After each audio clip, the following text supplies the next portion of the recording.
Showcasing local talent, professionals, and everyday people making Salt Lake City what it is today. It's time for another episode of the I Am Salt Lake podcast. I want to welcome you guys out today to episode 149 of the I Am Salt Lake podcast. I'm Chris Hollifield. Thank you so much for checking out the show, giving it a listen, taking some time out of your schedule to take a listen to a new episode as I introduce you to people in Salt Lake City that are doing some really cool things. Like today's episode, I sit down with Daniel Gentry. He's a local photographer. He's been doing photography for a little while, and I've been following him online, really intrigued by his photography. And he reached out and he asked if he can come on the podcast, and I said, sure, why not? Let's come on the show and talk photography. So it was great to bring him on and get to know him a little bit better. If this is your first time listening, you can go to the website at iamsaltlake.com. That's where you can find all the previous episodes right there online. You can download them. You can also find links for iTunes, Stitcher Radio. Find us on TuneIn Radio, Mediocre Radio Network.com. Anywhere you can find podcasts, you can find I Am Salt Lake. So make sure to subscribe. That way you don't miss a single episode as I introduce you to new people in the city, people that are making the city what it is, making it a proud place that I can call home. If you haven't left a review for the podcast, rate and review the podcast on iTunes or Stitcher. Really helps the podcast out, and it would mean a lot to me, and I would thank you forever. And those of you that have left reviews, thank you so much. Without going too far into the show, I want to give some love to our sponsor, the Urban Lounge, located right in beautiful downtown Salt Lake City. You can find them at theurbanloungeslc.com. You get a complete listing of all the upcoming shows that are going to be coming there in the near future, as well as follow them on Twitter and Facebook. And Rye is now open right next door to the Urban Lounge, so make sure to stop in there sometime and grab some food. I haven't had a chance to eat in there yet, but I've heard it's delicious, so make sure to check them out. Again, the website for the Urban Lounge is theurbanloungeslc.com. Like I mentioned, Daniel Gentry, he's a local Salt Lake City photographer. He's been taking some really cool pictures. I'm going to jump into that conversation. I'm going to put all the links to follow him on Facebook and Twitter on the show notes at iamsaltlake.com, so make sure to check out his photography. And with that being said, why don't you guys join me now as I talk to Daniel Gentry as he came over to my apartment here in beautiful downtown Salt Lake City.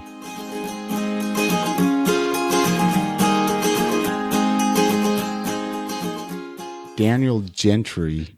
I'm never good at... Or, you could always go by my pen name, which is Dag, short for Daggett.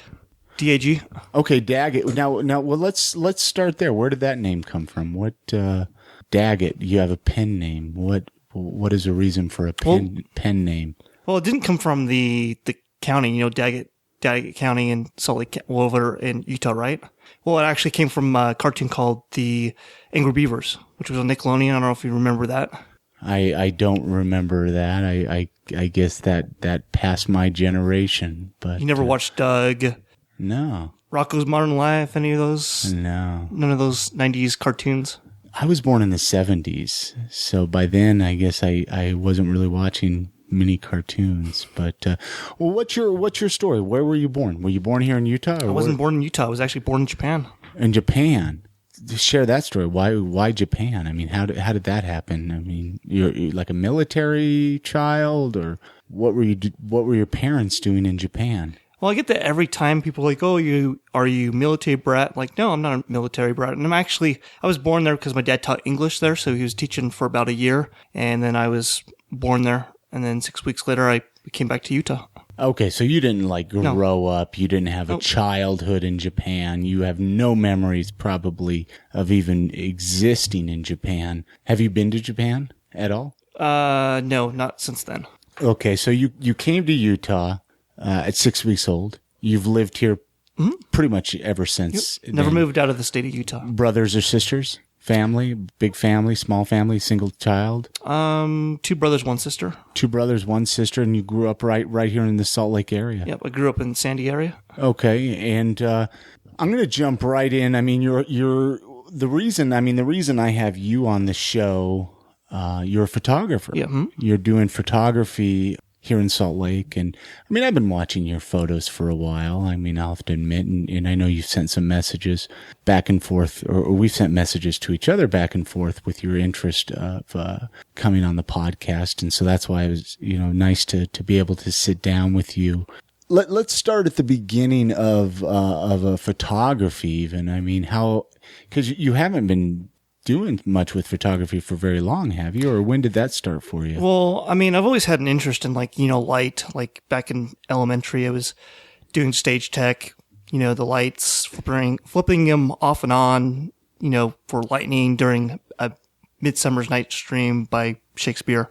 And that's kind of where it all started. But the thing, you remember Tom Bennett? You interviewed Tom Bennett. Yeah, Tom, and you're good friends with Tom. Mm-hmm. Yeah. And when he started doing guitars, when my interest in doing photography blossomed. And when you say interest, like what you were watching him play, or you just picked up a camera? I mean, talk about that. It was my cell phone. I was just using my cell phone. Like an iPhone or iPhone, Android smartphone camera. And you just started taking pictures? Just started taking pictures. Saw a post on Facebook from Tom Bennett. He was like, "Oh yeah, someone want to take film and take pictures of me strumming on the street, like busking." And I was like, "Oh, what? Why not? I have nothing else to do." And so I started doing that. And he started playing in front of the Utah Arts Festival. And I know he started doing that in April, and then he started going out the street playing. I started out doing photography mid-June of last year, is when everything 2013. Yes. I mean, were you doing nothing with photography prior to that? Like in high school or any college classes, anything? No classes whatsoever, self-taught? Yep, I was self-taught. So you had the smartphone, you're taking pictures, but now you use a regular camera, like a regular DSLR. Yep. At what point did you say, okay, enough with this camera phone? When did you get a real camera, so to speak? About 4 months ago. So 4 months ago. Pretty recent. Mm-hmm. Pretty recent. What kind of camera do you use? A DSLR Canon Rebel. Okay. I'm intrigued by this because I mean you take awesome photos. Mm-hmm. What is it about it that really sucked you in? Well, detail and just taking pictures and capturing the moment that you probably won't get that same moment because you've already lived the time that you could have taken a picture. So you're capturing a moment that you can't capture again. Where in film, yeah, you can go back to it and see the thing play over and over again, but an image is an image. Once you take the picture, it's... But it takes a certain kind of somebody to be a photographer, though. Yeah, the detail. I mean, do you think just anybody can be a photographer? Yeah, I mean, if you have the passion for it, you can. But I mean, it also depends on what kind of eye you have for detail, because you got to have detail to actually be great at doing photography. I've had parents take pictures, and the pictures a little more, to the left when it should just be centered. And so some people don't have the eye to actually take the picture. They just like, oh, I'm just going to press the button, and voila. It's like, nope, that's not what comes with doing photography. What do you enjoy taking pictures of the most? Like, what is there a subject matter that you enjoy more? Does that make sense? Like me personally, I enjoy buildings, like taking pictures of old buildings and stuff like that. Well, once again, like I was taking pictures of Tom when he was playing on the street, but everything kind of skyrocketed back in end of October. Yeah, it was end of October into November. I went up hiking up at the City Creek Canyon where all the fall colors were coming out. So went up there just by myself, headphones, sunglasses, went up there and took pictures.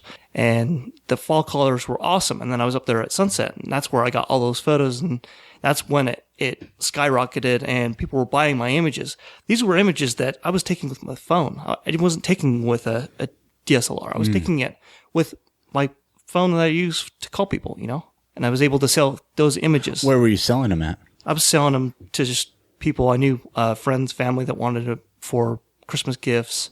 They wanted to buy my photography. They wanted it on their wall. How did that make you feel? Like, I mean... Felt great. Yeah. Were you a little critical, though? Like you know how a person is of their own art or their own photos or anything that they kind of create themselves, and then somebody comes along and they say, oh, I want to buy that. Are you like, oh, no, that's, were you pretty critical of your beginning work, or not so much? No, not really. I was just really appreciated that people would actually enjoy my work and wanted to hang it up on their wall. And then to see a picture of a picture sent to me saying, this is where I put it on my wall, makes me feel special, because then people see what I created now is on their wall to have someone else view. Were you using Instagram at all? Because you're on Instagram, right? I think that's where everything started. That's where everything started. I mean, what do you think? I mean, as a photographer, what do you think of the medium of Instagram? I know I've heard from photographers at one time, maybe not so much anymore, but I know a lot of them kind of look down on Instagram. They're just like, oh, you could throw a filter on this, and you don't have to do Photoshop. You don't have to.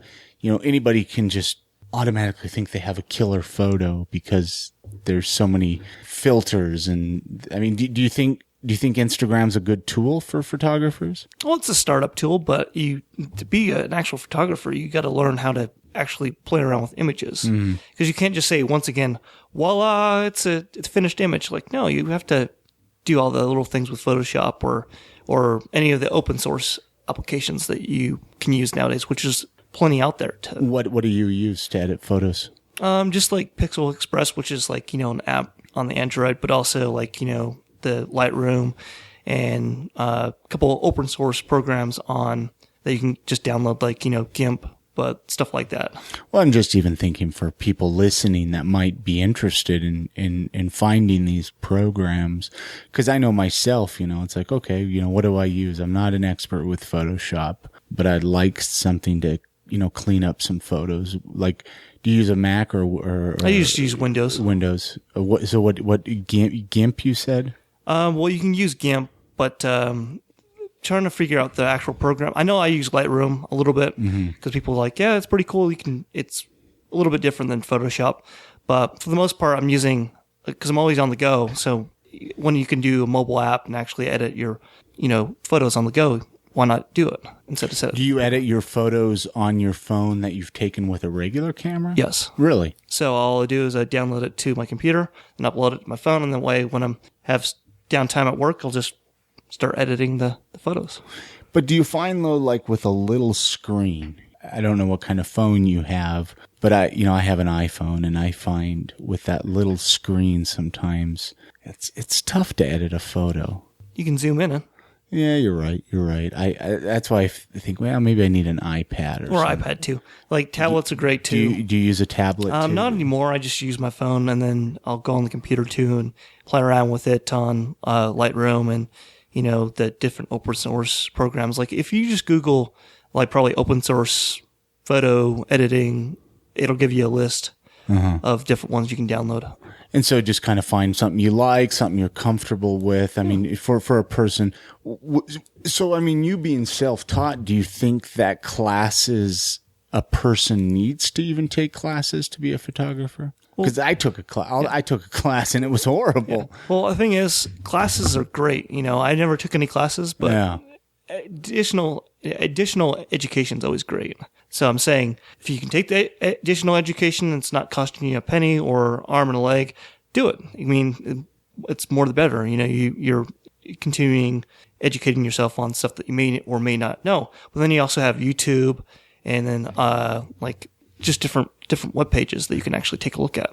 Like just Reddit, forums. Reddit, yeah, Reddit. Yeah. Like different forums you can actually look at. Because I took a class at Salt Lake Community a few years back, and I mean, well, maybe not even that. I don't know. It was a little while ago, and it really left a bad taste in my mouth. The teacher was just basically he didn't like my style. Like, I like city photography. I like, that urban, that very, and he was like, no, you got to get out into the nature and do this and that. And it was like, just because I'm not taking pictures of mountains and flowers and trees, he said I was a bad photographer. And it was just like, it really just made me want to quit. I mean, it did. I really did. That was kind of when I stopped taking pictures, was because of that. Well, it's like a creative writing teacher in high school. When you go to high school, I mean, well, we all went to high school, but a creative writing teacher says that it has to be this way, or a math teacher, it has to be this way. Then just figure out the same problem or answer to what you need to do doing a short amount of time. So they're almost a hindrance on your creativity. Exactly. Because I've had other friends like, I kind of enjoy doing photography, like as a class, but they kind of were telling me how to do my shit. Yeah. So. Do you so with just recently getting your Canon camera, have you gotten into all the lenses and all that? Yeah, I have 2 different lenses.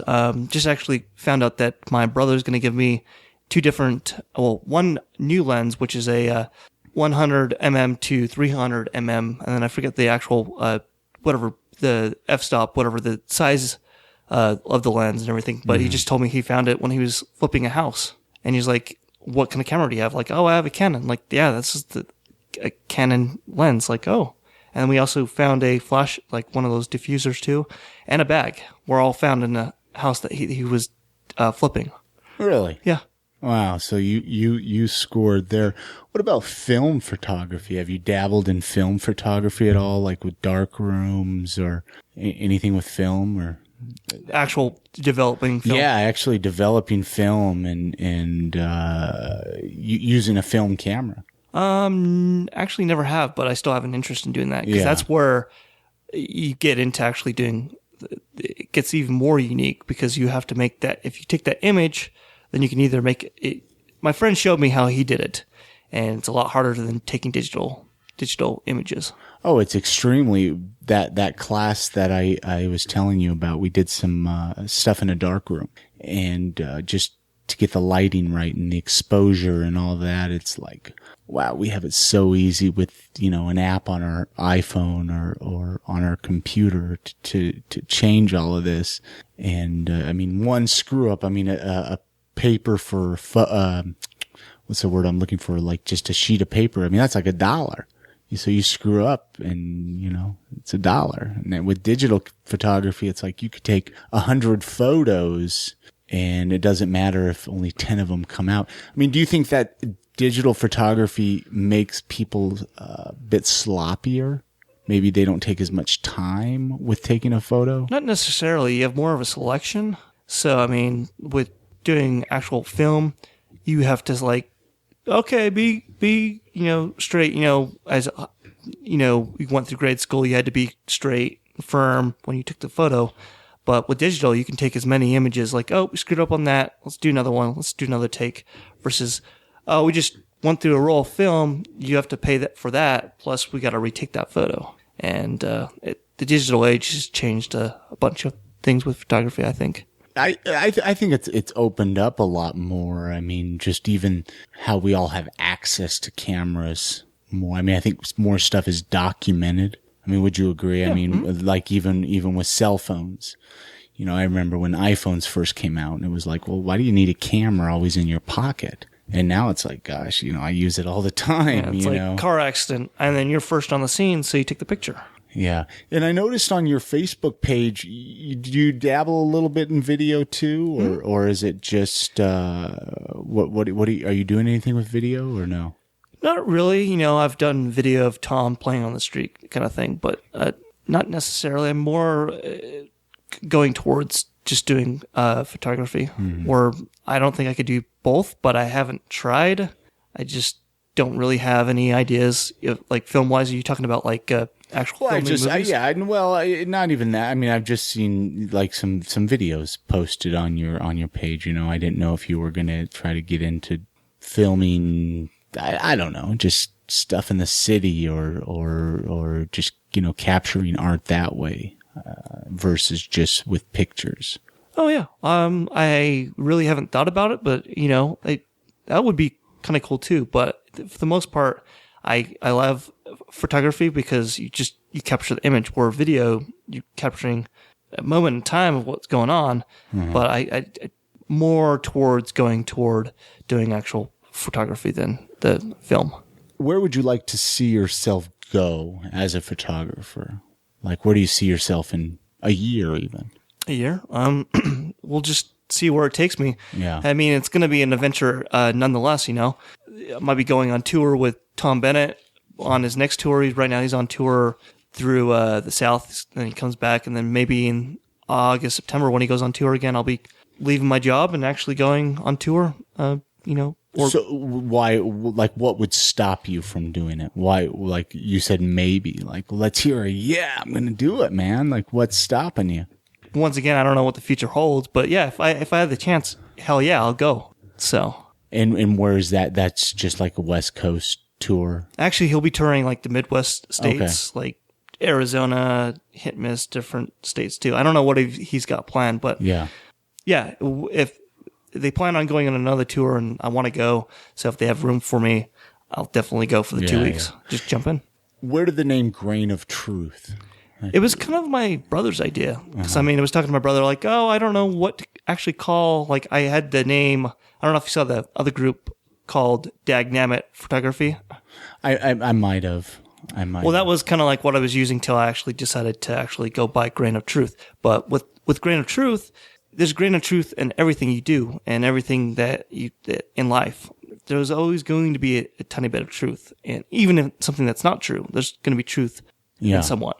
So your brother's like, you should call your photography stuff Grain of Truth. Yeah. Yeah. Grain, grain, pixel. Like pixels. Mm-hmm. And that's great. That's awesome. I was going to ask you, you mentioned people can buy your photos. Yes. Do you have a website that people buy? That website is currently under construction, but it's in the process. But I do have the Facebook, which is facebook.com/Grain of Truth Photography. Okay. What about any local shops? Have you put any of your photos up in any local shops? Shredshed has 4 of my photos hung up. Really? Yep. So people listening can go there and check it out. Yeah, they're actually for sale. Just ask the owner, who's Jesse. Yeah. And tell him we want to purchase one, and then he'll email me and then let me know that someone wants to purchase it. Right on. People that come on, I want to find out, a little bit, living in Salt Lake, like what keeps you here? What are some of your favorite things about Salt Lake in general? What do you like about Salt Lake City? Well, one thing about Salt Lake City, it's a small lake city. Everybody knows everyone. Sometimes it's a good thing, sometimes it's a bad thing, but mostly a good thing because, like, if you want to make connections in the art and film and just in general media outlet, one person will know 10 people. So then you can make friends with that and then, grow with what you're trying to do. Versus, like, if you go to Toronto, that's like the New York of Canada. Well, okay, Montreal is probably what's the capital what's the capital of Montreal?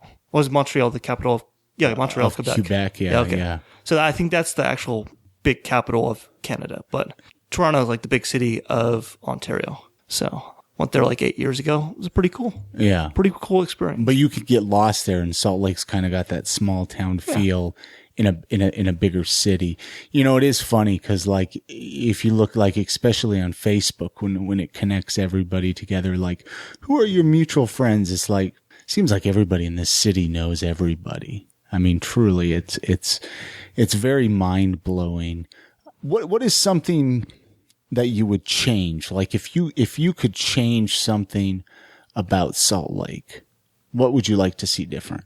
The transit system. Transit system is awesome, but we pay the highest rate for transit in the whole United States. Really? Yeah. From last time I checked, because we pay like $2.50 for like a 2-3 hour ride, or you can buy like a all day pass, which I think just for rail it's like $5-6. And then if you want to ride bus, it's a little bit more. So, and then buying a pass is like $90-$100 a month, or some other cities are probably cheaper than that. Well, are they still doing that Hive Pass, or was that was a one-time deal? They still are. It's only for the actual Salt Lake City residents, actually downtown. Which I've heard is very. Where did I see something about the number of people that live downtown versus work downtown? It's astronomical. Like 4,000 live downtown and 40,000 work downtown. It's like compared to who lives, not very many people live downtown, really. So it's kind of a bummer deal for a lot of people. They need to offer it to all of Utah, the $30 transit pass. Yeah, because they'd actually make money off it. They probably know this, but they're it's a pilot program for what they're trying to do to see how well it'll do. But I think that if they want to conquer the pollution problem, give people $30 monthly passes, and then or pay $360 for the full year, and then you don't have to worry about paying for monthly fees. Do you think, though? I mean, I hear time and time again from people outside of, say, we have similar circles of friends. Just your average Utah, and they're like, well, Salt Lake or Utah, you need a car, and it's not the type of place that you can live without a car. And our transportation here, we have horrible public transportation. And I think, though, for the most part, we have pretty good public transportation. And I mean, do you think Salt Lake will ever get to a point that you could live without a car? The average person? It would be awesome because you wouldn't have to pay for insurance. Yeah. You would just have to, buy a monthly pass. I think UTA is trying to, incorporate that by kind of making it grow and having the lines go a certain way and the bus lines go in a certain way too, that kind of thing. Well, yeah, because I mean, you go to a place like New York or something, a big city like that, and it's like, well, you do not own a car if you're going to live there. But that, like, Salt Lake City's the last city that I would think of not, there's no need to own it. I mean, you do kind of need a car to get to certain areas here. Well, yeah, if you go to the west side, the transit system, speaking of the transit system, again, you only can ride it to a certain time. Yeah. Well, which is, like 11:59 is the cutoff time or something like that. If you want to make it to Murray. Yeah, well, true. And so it's like, well, then how do you get home after a night of drinking? Yeah. It's like if you want to get rid of a lot of DUIs, which I know I've had friends get DUIs because they've only had a couple to drink, but yet it's over the limit and they get caught because they got pulled over, then that's $5,000 right there. Why not put a cop off and on during the late period of time during the weekends? More people would go downtown and actually spend money. Why do you think they stop tracks at such an early time? I heard it was because of the Union Pacific lines, because they have to take the trains back and forth.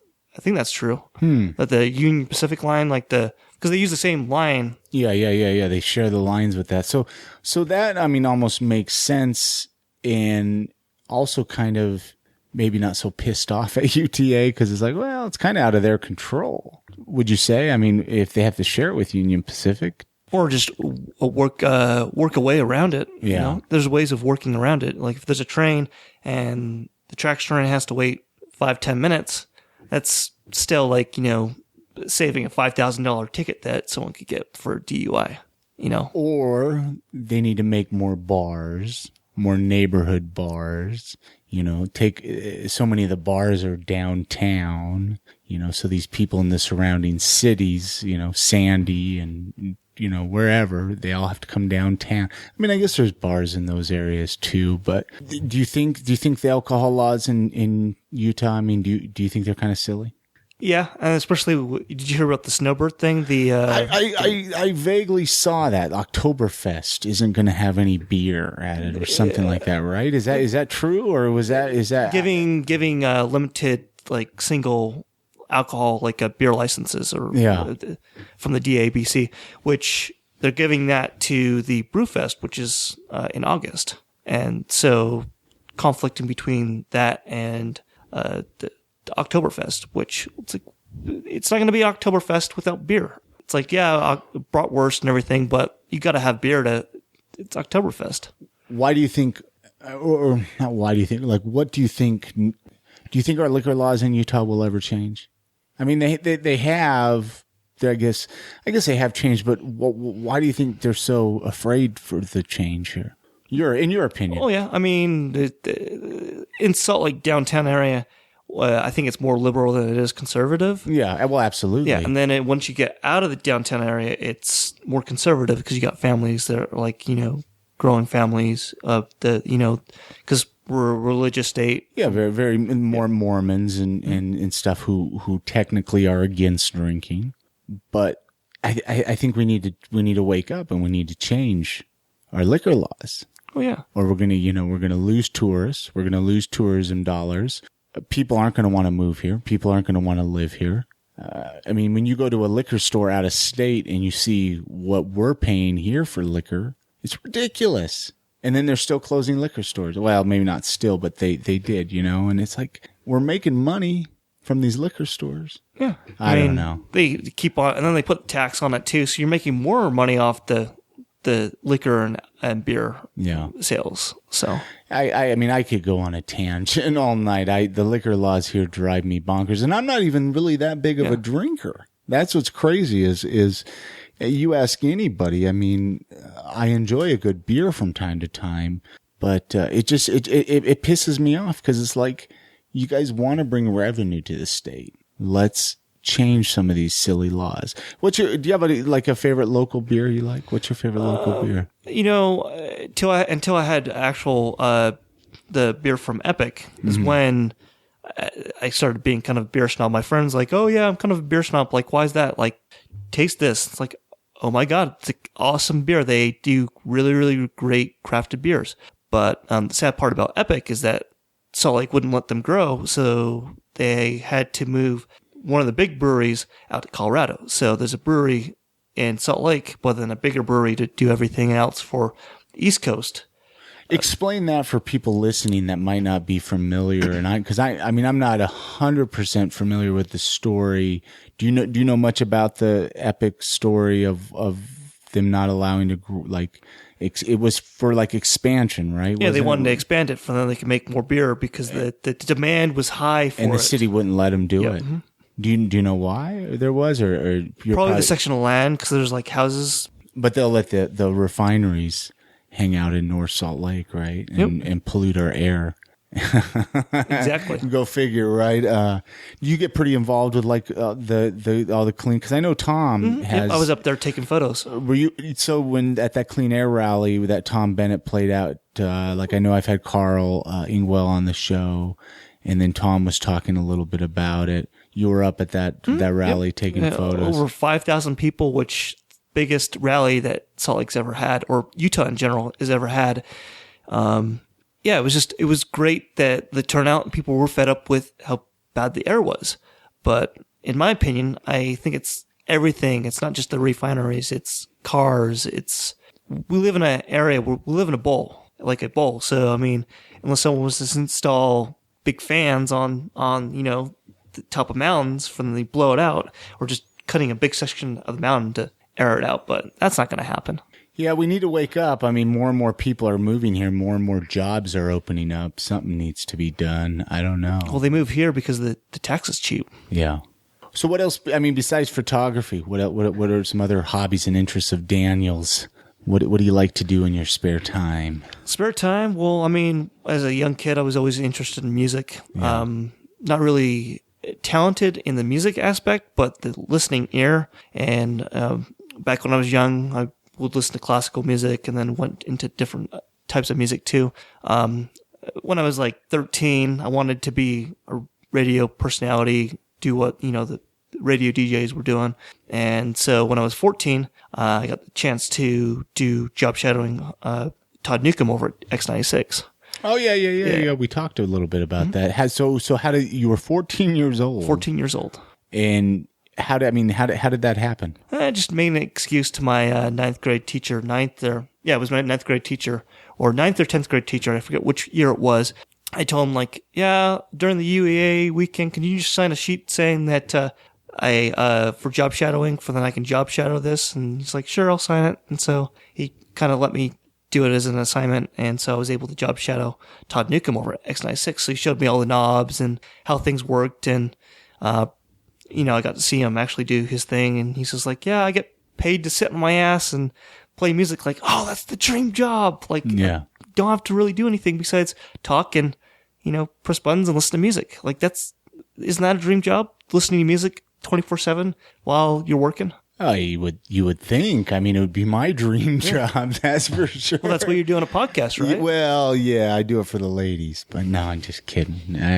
I do enjoy the radio. How was it? I mean, Todd Newcomb seems like a pretty cool guy. Great guy. He writes some great books too. Yeah, Blogs of Wrath. Yep. Yeah. And Rated F was one of his other books. Okay. Yeah, I don't know if I've read that one. It was about a movie store No, because Zach Shutt, or however you pronounce it, because I talked to him. He wrote Blogs of Wrath, right? It was actually between Todd Newcomb and Zach Shutt, which were I think like a conversation back and forth between him and between Zach and Todd Newcomb, and so they decided to make it into a book, which was a great idea because then it's kind of like Blogs of Wrath. It's a back and forth conversation kind of thing. And then you interned at X96 for a little while. Was that how old were you when you did that? Then were you still 14, 15, or was that older? Were you older?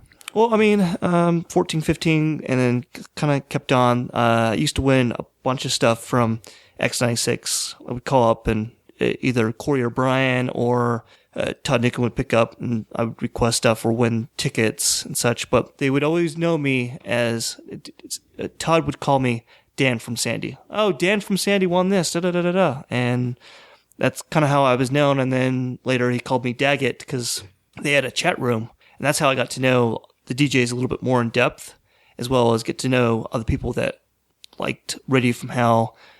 Speaking of Radio from Hell, I was actually an intern for Radio from Hell back in 2008.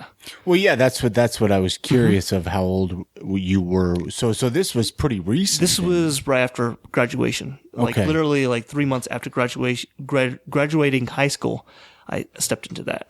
And how long were you interning with Radio from Hell then? I was there for 4 months, and then I stayed on actually helping Portia and helped her form a podcast called Live and Local Podcast, which was a podcast that the recordings that she interviewed from people on her show, I would take the audio and go into Audition, and I edit the audio, take out the music, commercials, that kind of thing, and then post it up online. It lasted 4 or 5 months. So with the station, I was there for about 9 months. So when I was an intern for her is when I was able to learn more with Audition and the knobs and everything, because I wasn't with the other interns. So I actually got to do the full in-depth thing. I mean, would you like to do anything with radio still? Or I would love to, but the sad part about it is you got MP3s, you got CDs. People don't want to sometimes hear someone, talk about something. Sometimes they do, because that's what we listen to podcasts. But they don't want to hear commercials. They want to hear sale, Monday. Like, I don't want to hear damn commercials. I want to actually hear music. And that's why people listen to Spotify and Google Play. I think it's Google Play, right? I'm a strictly iPhone, Apple. Oh, so you actually do the Apple Radio? Well, I don't use Apple Radio. I use Spotify for music. I've never used Apple Radio.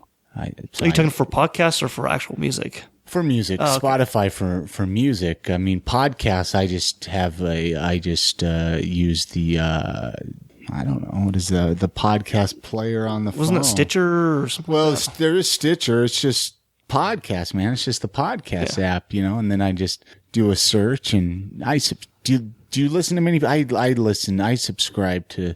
Last I counted, I don't keep up with all of them. About 43 different podcasts I subscribe to. But I'll go through waves where I'll unsubscribe, resubscribe, just to catch up on old podcasts. Yeah. I listen to so much content. Do you listen to any podcasts? Yeah, I mean, it just depends. Like, I'm not a frequent listener of Geek Show, but back then, I was a frequent listener of Geek Show. Once again, I get busy with live taking pictures and working Monday through Friday job. It's kind of hard to actually sit down and listen to a bunch of podcasts like you do. Well, yeah, I listen to a lot at work is really where I get away with being able to listen to a lot of podcasts. I'm lucky in that way. I know everybody can't. And then any opportunity I have, I'm the guy with one headphone in my ear, at the grocery store, out and about at the, if I go to the DI, I stick a headphone in my ear and listen to a podcast instead of the crying babies, but, why don't you should do a podcast, like a photography podcast or something. That would be pretty cool. But I think doing actual, like, speaking of video, if I was to do video, I would do video tutorials of photography and showing people like, okay, this was what I did this with this image, and this is what we're doing with Photoshop.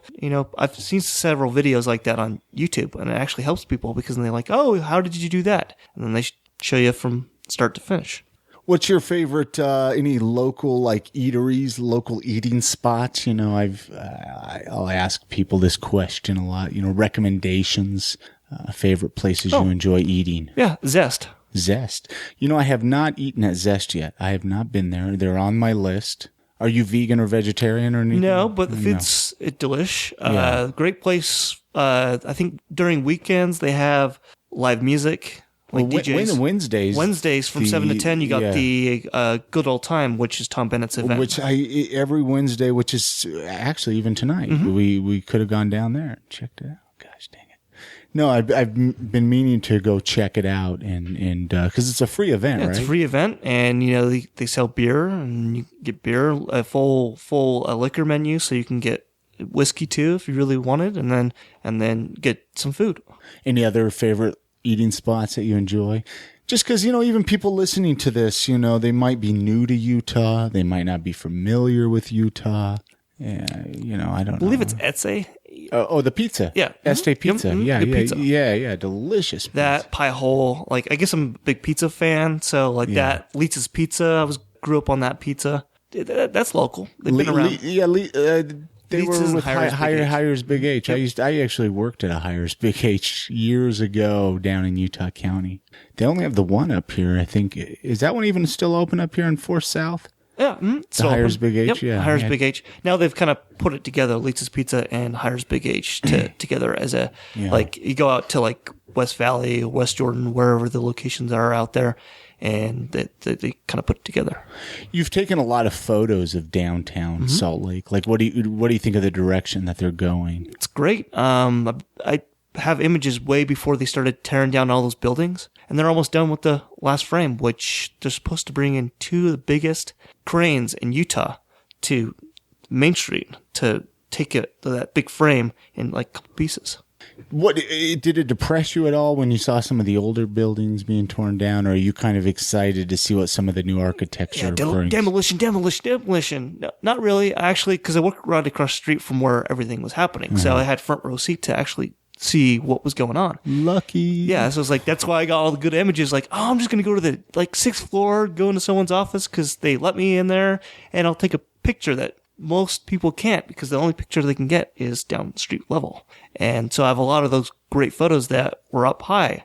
And I was taking images way before they started tearing things down because I thought they were going to tear them down October, November. They put that bridge out there, but that was it. It sat there for 4 months.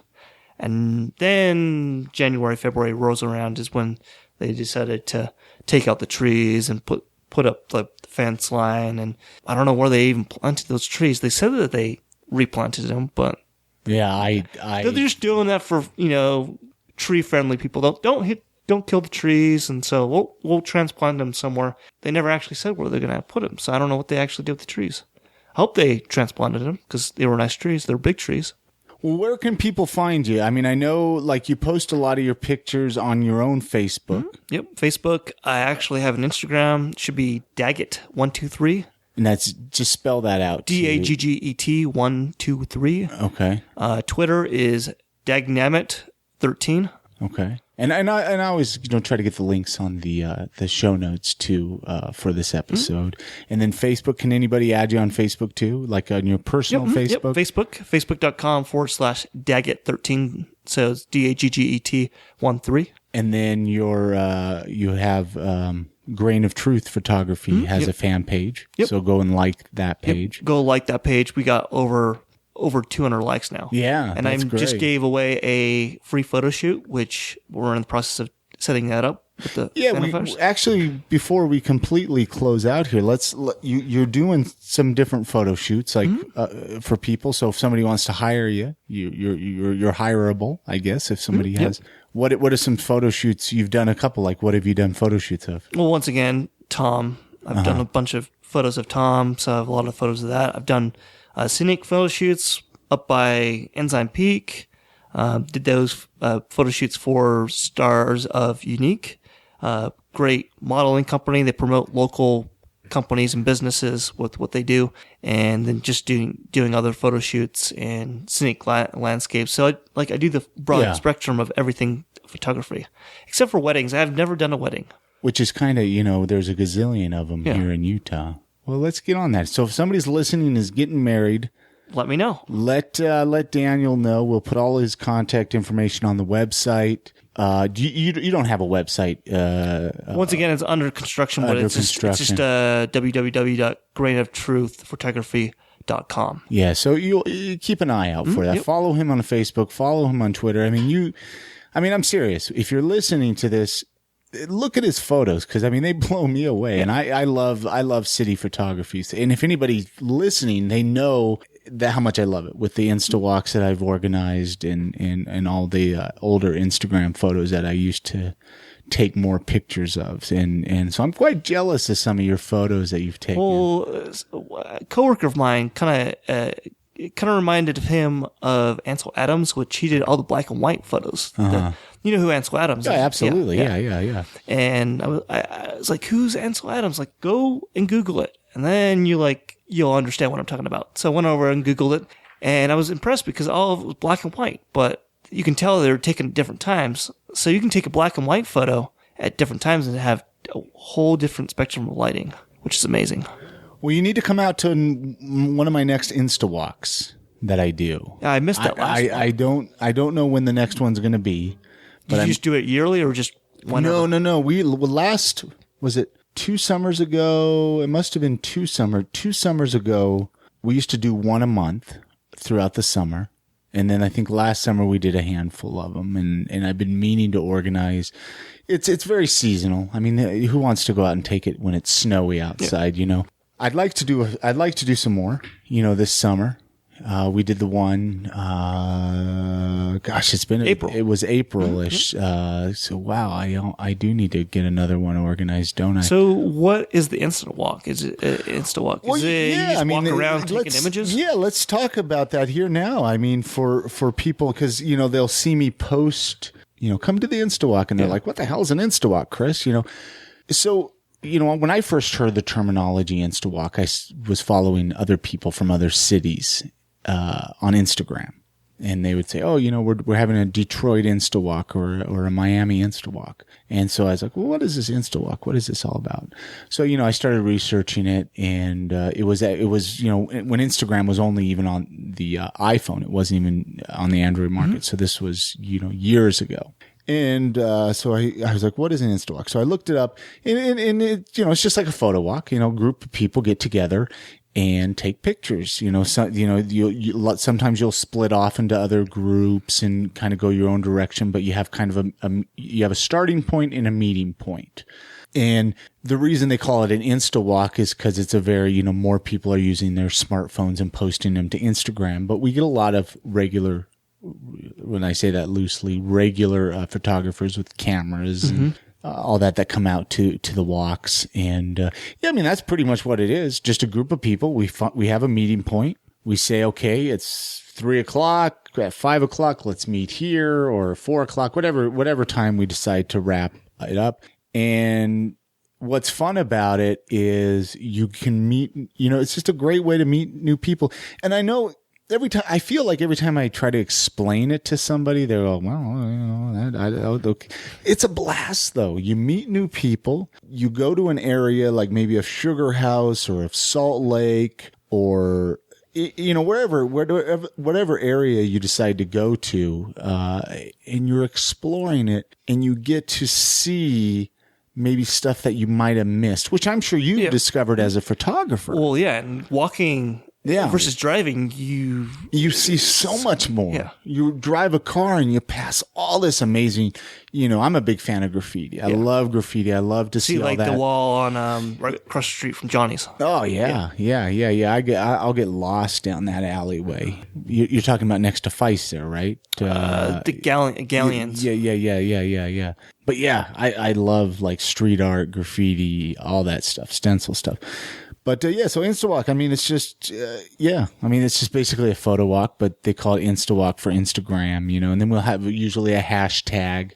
That way people can have the same hashtag for the walk. So then you can look at the full photo. Yeah, you can look at all the photos that people are posting. And what's really neat about it is you can actually follow it for the following weeks after the install, because everybody doesn't post all their photos at the same time. You know, you don't want to flood your feed. So what's amazing is like you can have 4 different people take the same photo. Oh yeah, but it's their view of it that can be, all those photos could be different. Plus, if you put a effect on it, it's different too. So black and white versus color, you once again have different photos like that too.